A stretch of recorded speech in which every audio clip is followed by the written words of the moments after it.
Hello नमस्कार, स्वागत है एक बार फिर से आपका अपने चैनल में जिसका नाम है चारों दिशाओं में भारत। इसमें हम लेकर आते हैं भारत से जुड़ी हुई अन्य देशों के साथ 5 बड़ी खबरें। शुरू करने से पहले आशा करते हैं आपका आज का दिन अच्छा रहे और आप अपने लक्ष्य की तरफ बढ़ते रहें। फिलहाल हम बढ़ते हैं आज की पहली खबर की ओर, जो कि है नेपाल से। भारत ने प्यूथन में एक स्कूल और हॉस्टल भवन के लिए रखी आधारशिला। नेपाल ने की सराहना। बता दें कि भारत ने शुक्रवार को नेपाल के प्यूथन जिले में एक स्कूल और हॉस्टल निर्माण के लिए आधारशिला रखी। इस परियोजना को भारत और जापान के बीच एक समझौते के तहत उच्च प्रभाव सामुदायिक विकास परियोजना HICDP के रूप में लिया गया है। भारत नेपाल विकास सहयोग के तहत 33.92 मिलियन नेपाली रुपये की लागत पर भारत सरकार की वित्तीय सहायता से प्यूथन में स्कूल और हॉस्टल का निर्माण किया जा रहा है। काठमांडू में भारतीय दूतावास ने एक आधिकारिक विज्ञप्ति में कहा, श्री डोंग बैंग माध्यमिक विद्यालय और छात्रावास भवनों के निर्माण के लिए आज एरावती ग्रामीण नगर पालिका के अध्यक्ष नबील विक्रम शाह और काठमांडू स्थित भारतीय दूतावास के द्वितीय सचिव श्री प्रशांत कुमार सोना ने संयुक्त रूप से आधारशिला रखी। विज्ञप्ति में आगे बताया गया कि यह परियोजना एरावती ग्रामीण नगर पालिका प्यूथन के माध्यम से क्रियान्वित की जा रही है। यह परियोजना भारत और नेपाल के बीच मजबूत विकास साझेदारी का उदाहरण है। भारत सरकार ने 2003 से नेपाल में विभिन्न क्षेत्रों में 551 से अधिक विकास परियोजनाएं शुरू की। इस दौरान 490 परियोजनाएं पूरी भी हुई। इसके अलावा भारत सरकार ने नेपाल के विभिन्न अस्पतालों, स्वास्थ्य चौकियों और शैक्षणिक संस्थानों को 1009 एम्बुलेंस और 3 स्कूल बसें उपहार में दी हैं। बढ़ते हैं दूसरी खबर की ओर। दूसरी खबर G7 सम्मेलन से। G7 शिखर सम्मेलन की फैमिली फोटो में बीच मंच पर नजर आए पीएम मोदी। बाइडन नीचे खड़े थे। लोग बोले, हर भारतीय को गर्व। बता दें कि G7 शिखर सम्मेलन में हिस्सा लेने के बाद भारत के प्रधानमंत्री नरेंद्र मोदी ब्रिडिसी एयरपोर्ट से भारत के लिए रवाना हो गए। इटली में उन्होंने ब्रिटेन के प्रधानमंत्री ऋषि सुनक, फ्रांस के राष्ट्रपति इमैनुएल मैक्रोन और पोप फ्रांसिस सहित कई नेताओं के साथ द्विपक्षीय वार्ता की। वहीं कनाडा के प्रधानमंत्री जस्टिन ट्रूडो से मुलाकात काफी चर्चा में रही। हालांकि इन सब के अलावा इस सम्मेलन की एक फैमिली फोटो काफी चर्चाओं में आ गई है, जिससे साफ जाहिर होता है कि G7 का सदस्य न होते हुए भी भारत का दबदबा कायम है। दरअसल प्रधानमंत्री नरेंद्र मोदी G7 शिखर सम्मेलन में पहुंचे। इटली की प्रधानमंत्री जॉर्जिया मेलोनी ने उनका गर्मजोशी से स्वागत किया। भारत ने G7 शिखर सम्मेलन में आउटरीच राष्ट्र के रूप में भाग लिया। दुनिया भर के नेताओं ने शुक्रवार रात G7 शिखर सम्मेलन के आउटरीच राष्ट्र सत्र में एक फैमिली तस्वीर खिंचवाई। प्रधानमंत्री नरेंद्र मोदी ने सोशल मीडिया मंच X पर यह तस्वीर साझा की। उन्होंने लिखा, इटली में G7 शिखर सम्मेलन में विश्व नेताओं के साथ। पीएम मोदी की तस्वीर साझा करते ही सोशल मीडिया पर वायरल हो गई। लोग जमकर चर्चा कर रहे हैं। इस तस्वीर में पीएम मोदी मंच पर बीचों बीच खड़े हुए दिखाई दिए, जबकि इटली की प्रधानमंत्री मेलोनी खुद नीचे वाली लाइन में खड़ी थी।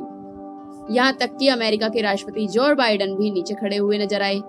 उनके साथ अन्य देशों के प्रमुख भी दाएं बाएं खड़े दिखे। बढ़ते हैं तीसरी खबर की ओर, जो कि एक बार फिर से G7 से इतर पीएम मोदी ने की जापान के प्रधानमंत्री से मुलाकात। हाई स्पीड रेल परियोजनाओं को लेकर चर्चा।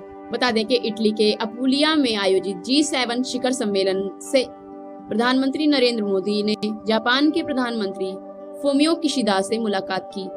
दोनों नेताओं के बीच भारत में 5 ट्रिलियन येन के निवेश के साथ Mumbai Ahmedabad high speed rail परियोजना को लेकर चर्चा हुई। भारत जापान के संबंधों पर प्रकाश डालते हुए प्रधानमंत्री के कार्यालय पीएमओ ने सोशल मीडिया प्लेटफॉर्म X पर पोस्ट करते हुए कहा, भारत जापान संबंधों को बढ़ावा दे रहे हैं। इटली में G7 सम्मेलन से इतर पीएम मोदी ने जापान के प्रधानमंत्री फूमियो किशिदा के साथ द्विपक्षीय बैठक की। इन दोनों नेताओं के बीच व्यापार, लोगों से लोगों तक, सरकार से सरकार तक जैसे मुद्दों पर चर्चा हुई। पीएमओ ने X पर कहा, चर्चा में रक्षा, हाई स्पीड रेल, बुनियादी ढांचे जैसे रणनीतिक क्षेत्रों को बढ़ावा देने के साथ B2B, P2P और G2G संबंधों और व्यापार को मजबूत करना शामिल था। विदेश मंत्रालय ने एक बयान जारी कर कहा, लगातार तीसरी बार प्रधानमंत्री पद संभालने के लिए फूमियो किशिदा ने पीएम मोदी को बधाई दी। पीएम मोदी ने इस बधाई के लिए उनका धन्यवाद किया। उन्होंने पुष्टि की कि तीसरे कार्यकाल में जापान के साथ द्विपक्षीय संबंधों को प्राथमिकता मिलेगी। बयान में आगे कहा गया, भारत और जापान 7 अहम क्षेत्रों में सहयोग करेंगे। इसमें Mumbai Ahmedabad high speed rail project, Bharat Japan औद्योगिक प्रतिस्पर्धात्मक साझेदारी शामिल है। बढ़ते हैं चौथी खबर की ओर। चौथी खबर कुवैत अग्निकांड से। मृतकों के शव लेकर कोची एयरपोर्ट पर उतरा सुपर हरक्यूलिस। आग ने ले ली थी 45 भारतीयों की जान। बता दें, कुवैत में 2 दिन पहले हुए अग्निकांड में मारे गए भारतीयों के पार्थिव शरीर लेकर आया भारतीय वायुसेना का विमान शुक्रवार सुबह कोची अंतर्राष्ट्रीय हवाई अड्डे पर उतरा। दूतावास ने बताया कि विदेश राज्य मंत्री कीर्तिवर्धन सिंह भी उसी विमान से वापस आए। वायुसेना के C-130J परिवहन विमान से 31 भारतीयों के पार्थिव शरीर को यहां उतारा गया। यहां से शवों को उनके गृह नगर तक पहुंचाया जाएगा। घटना में मारे गए 31 लोगों में से केरल के 23, तमिलनाडु के 7 और कर्नाटक का 1 व्यक्ति शामिल है। अधिकारियों ने बताया कि दक्षिणी कुवैत के मंगाफ क्षेत्र में 7 मंजिला इमारत के रसोई घर में भीषण आग लगने से 49 विदेशी मजदूरों की मौत हुई थी और 50 अन्य घायल हुए थे। इसमें से 45 भारतीय थे और शेष पाकिस्तान, फिलीपीन, मिस्र और नेपाल के नागरिक थे। इमारत में 195 प्रवासी मजदूर रहते थे। यहाँ से शव संबंधित राज्यों में भेजे जाएंगे। यूपी के मृतकों की पहचान वाराणसी के माधव सिंह, गोरखपुर के जयराम गुप्ता और अंगद गुप्ता के रूप में हुई है। वहीं आंध्र प्रदेश के मृतकों में श्रीकाकुलम जिले के टी लोकानंदम, पश्चिम गोदावरी जिले के एम सत्यनारायण और एम ईश्वरुडू की पहचान की गई है। अरब टाइम्स ने कुवैत के प्रथम उप प्रधानमंत्री शेख फहद अल यूसुफ के हवाले से बताया कि अधिकारियों ने अब तक 48 शवों की पहचान की है। कुवैत के दक्षिणी शहर मंगाफ में 7 मंजिला इमारत में हुए हादसे में 49 लोगों की मौत हुई थी, जबकि 50 से अधिक घायल हुए हैं। बढ़ते हैं आज की 5वीं और आखिरी खबर की ओर। पीटीआई सांसद बोले, हिंदुस्तान में चुनाव में कोई धांधली नहीं हुई, क्या हमारे देश में भी ऐसा होगा? इमरान खान की पार्टी के सांसद शिबली फराज ने पाकिस्तानी संसद में भारत में हुए चुनाव की तारीफ की है। उन्होंने बुधवार को कहा कि सब जानते हैं कि पाकिस्तान में हुए चुनावों में धांधली हुई है, पर हमारे पड़ोसी देश में भी चुनाव हुए, लेकिन आज कोई नहीं कह सकता कि इसमें धांधली की गई। उन्होंने कहा कि हिंदुस्तान में 80 करोड़ लोगों ने वोट किया है। वहाँ वोटिंग के लिए लाखों पोलिंग स्टेशन बनाए गए थे। वहाँ एक व्यक्ति के लिए भी वोटिंग सेंटर बना था।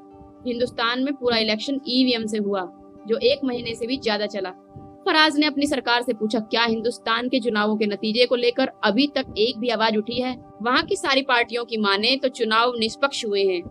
उन्होंने संसद में सवाल उठाया कि क्या कभी पाकिस्तान में भी बिना किसी धांधली के चुनाव हो सकते हैं? बता दें कि पाकिस्तान में 8 फरवरी को चुनाव हुए थे, जिसमें इमरान खान की पार्टी हार गई थी। शिबली फराज ने संसद के स्पीकर सरदार सादिक से कहा कि हम लोग भी चाहते हैं कि पाकिस्तान में निष्पक्ष चुनाव हो। हमारे यहाँ चुनाव होते हैं तो इसके रिजल्ट्स को न तो हारने वाली पार्टी मानती है, न ही जीतने वाली।